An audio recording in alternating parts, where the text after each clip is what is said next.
Okay, third grade, you guys are going to start your weavings today, but we're only going to put on the warp threads, and those are the ones that run up and down your loom. So these are some finished weavings that were done. You can see that this one was all done in just one color, and the warp threads are the ones that you cannot see. They're these white ones that run through the weaving, so if you kind of pull apart these pink threads, you'll see that white underneath. But if you make your weaving properly, you won't really see them, maybe a little bit, they might peek through, but for the most part it'll be hidden. So today we're just doing the warp thread, and then you can plan what colors you want to use for the rest of your weaving next week when you continue going. When you're done with your weaving, just like this one, we pull it off of the loom and you tie the ends so it won't fall apart. And at that point, we're gonna play around with maybe putting beads or different things on these. But today, again, we only can do one thing at a time. We're just gonna do those warp threads. Here's another one.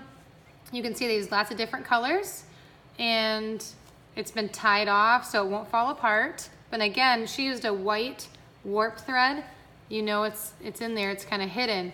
So I guess I'm pointing that out because it doesn't matter really what color you pick for your warp thread, it's gonna be hidden.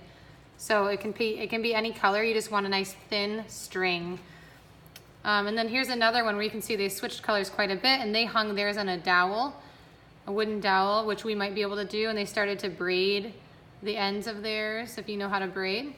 So let's get started today. Those were middle school weavings, and they're a little bit more complicated. I want you guys to start, we're gonna start simple, and I only want you to make your weaving 5 or 6 strings wide. If you do the whole loom, it gets really tricky and it gets tangled and it's very hard. So I really just want you to stick with like maybe 5 strings, 5 or 6 strings. And you'll pick a loom, and all looms are just pretty simple. They're just a piece of cardboard and they have little cuts in the ends. There's some that look like this too. They have these little notches. I don't have enough for everybody. But again, the notches run across the whole page, but only do 5. Okay, we don't want to make a super wide one. It just gets very hard. So I'm going to use this one. It's just recycled cardboard, and I cut some slits in it.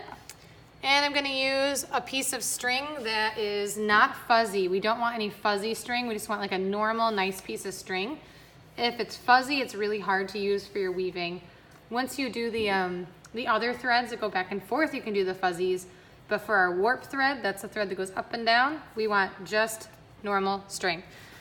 So what you're gonna do is go ahead and just take your string, leave it on the ball of yarn or on in its spool, leave it there, don't cut it yet. And you're gonna take a little tail and you're gonna floss it just like you're flossing teeth right in between that first one. And we're gonna take some tape, some masking tape, and we're just gonna go ahead and tape that tail down so it's nice and snug.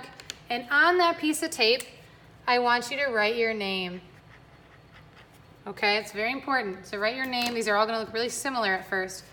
And then here we go. We're gonna put our warp thread on our loom. So you'll just go down to that first little tooth, go around the back.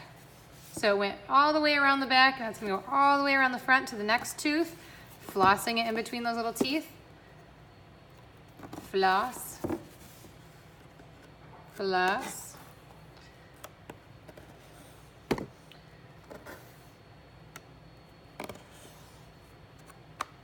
So there is 5 strings. 1, 2, 3, 4, 5.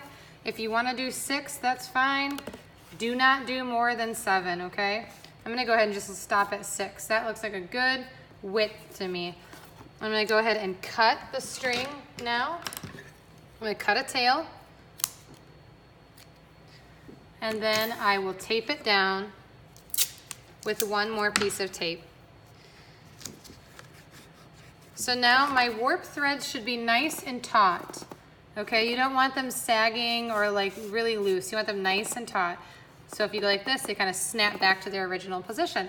And that is all we're gonna do with our looms today. Once you're done with this, you can go to your planning sheet.